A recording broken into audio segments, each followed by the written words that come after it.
Hello, today we're going to show you how to install an HB Industries handguard onto your CZ Bren 2 MS pattern pistol or rifle. The first thing to do in any installation is going to be to make sure the weapon is in a safe condition.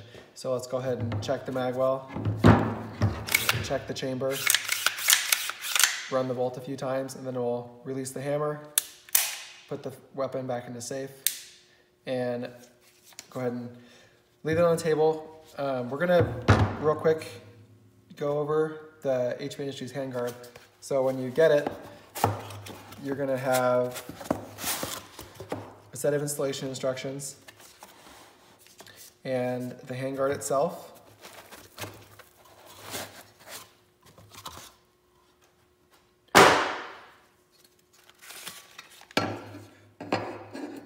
With the handguard, you'll receive a couple pieces of hardware and a T25 Torx tool. We'll have two plates for mounting the handguard. There'll be a blank plate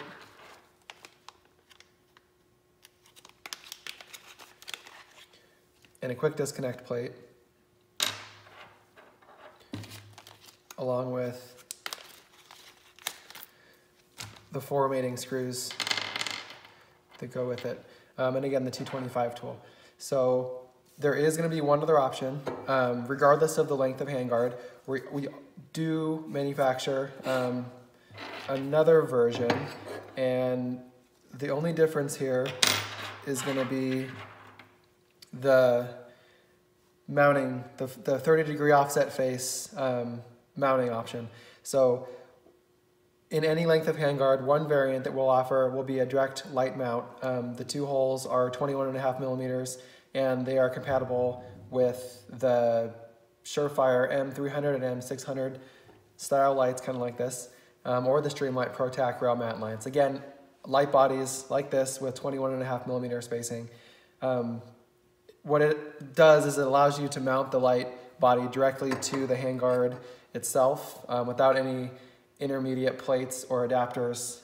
We do have a couple different patents pending around this. It's very simple, lightweight, easy way to mount. So if you were to order the handguard with integrated light mounting, you're also going to receive the 2 mounting screws and a ball-end key or a ball-end hex to install them. When installing the lights, I like to kind of mate the light up and then, mate the light up and then go through the opposite side as I'm tightening down the keys. But I think for just quick and easy installation, let's go ahead and install the M-Lock only version. Again, this video will be kind of a supplement to the written instructions. So let's go ahead and get started on this installation. The first thing to do on your Bren rifle is going to be to remove the front sight if it's still installed. To do that, you're going to need an M4 or a metric 4 hex or Allen key to remove your front sight. Go ahead and take off, and we'll kind of set it aside for later. The next thing we're going to do is remove the shroud, the factory handguard shroud, and it's going to be these 2 screws. So 2 screws on the left, 2 screws on the right. What I like to do is, and what we're going to do here, is just kind of break them loose with the included T25 driver.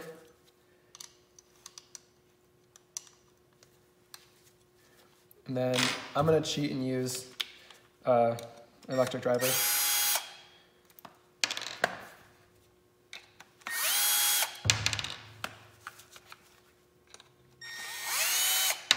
Just in the spirit of time.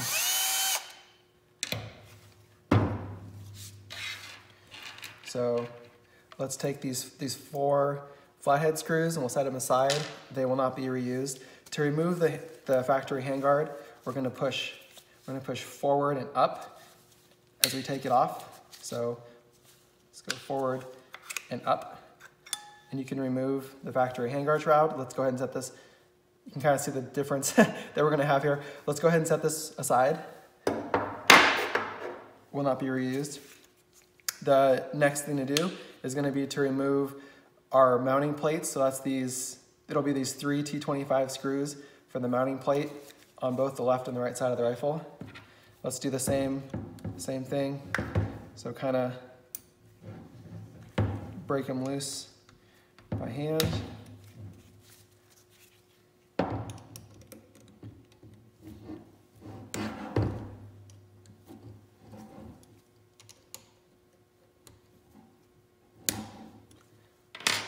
And then we can cheat and use the electric driver.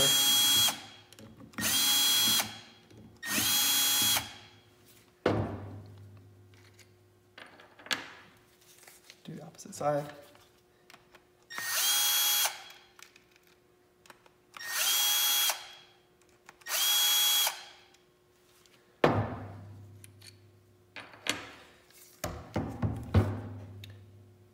With our 2 T25 plates removed, we need to be really careful, and what we're going to do is retain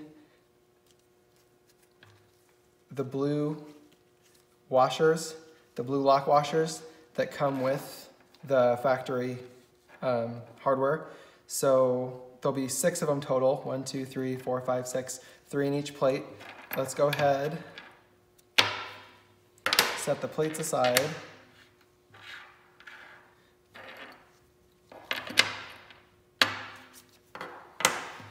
But we're going to retain, again, of the 6, we're going to go ahead and retain 4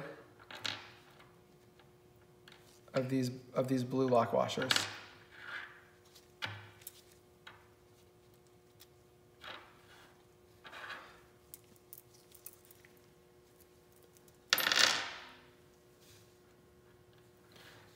So we'll kind of set these over there. The last thing to do on our handguard is going to be, or to install the handguard is going to be to remove the bottom mounting rail. To do that, we just need to take out the 2 T25 screws that are mounted at the barrel fixation or in the kind of in the trunnion of the rifle. And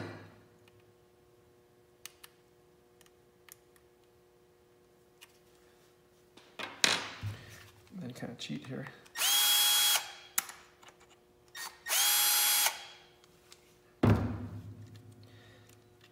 So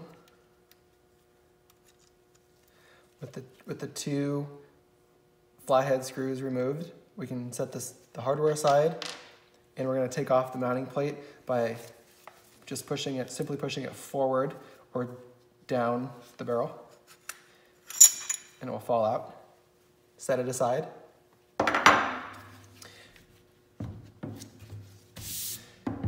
And now we're going to install the HB Industries handguard. Again, this would be the time if you did go with the light mount, the direct mount light option. This would be the time to first. We would want to. I find it much easier to install the light onto the handguard and then install the handguard onto the rifle. It does get difficult to access the mounting hardware with the gas block installed. With the handguard installed. So if you are going to direct mount a light, do that now. We're skipping that step. So let's go ahead and install the handguard. Just fit the handguard onto the receiver. And we're going to use our 2 mounting plates to secure it to the firearm. The QD plate and the QD plate and the blank plate are ambidextrous. They can be used on either the left or the right side of the firearm. I'm a right-handed shooter, so I'm going to opt to put my sling mount on the left-hand side. Let's go ahead and install the blank plate on the right then. We got to make sure, try to make sure that the barrel is all the way up against the upper receiver and it's stopped. Install 2 of our blue reuse washers and go ahead and we can use we can go ahead and use our new T25 screws. The factory screws can be reused. We just include these. They have a nicer, we think they have a nicer rounded head profile on them, a little more ergonomic.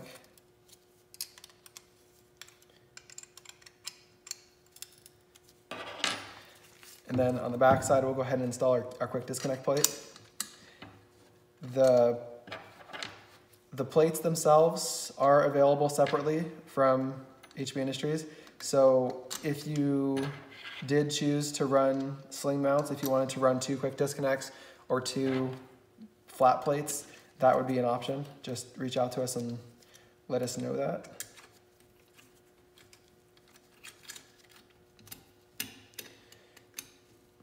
So I like to get these pretty tight by hand.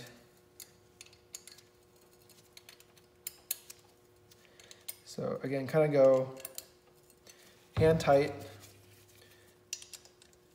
on both sides.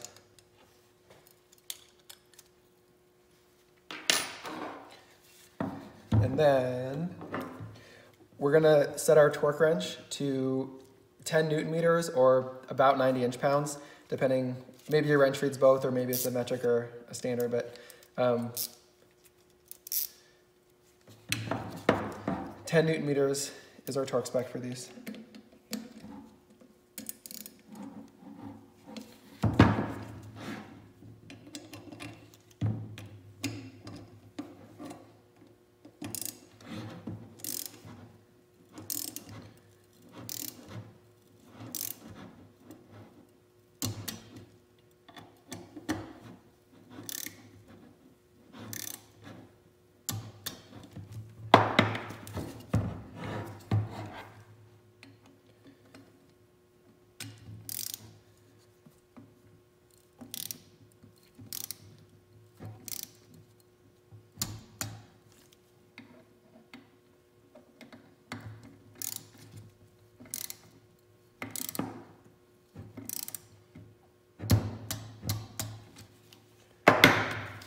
And then the last thing to do is going to be to reinstall our front sight. This again uses a metric 4 Allen key.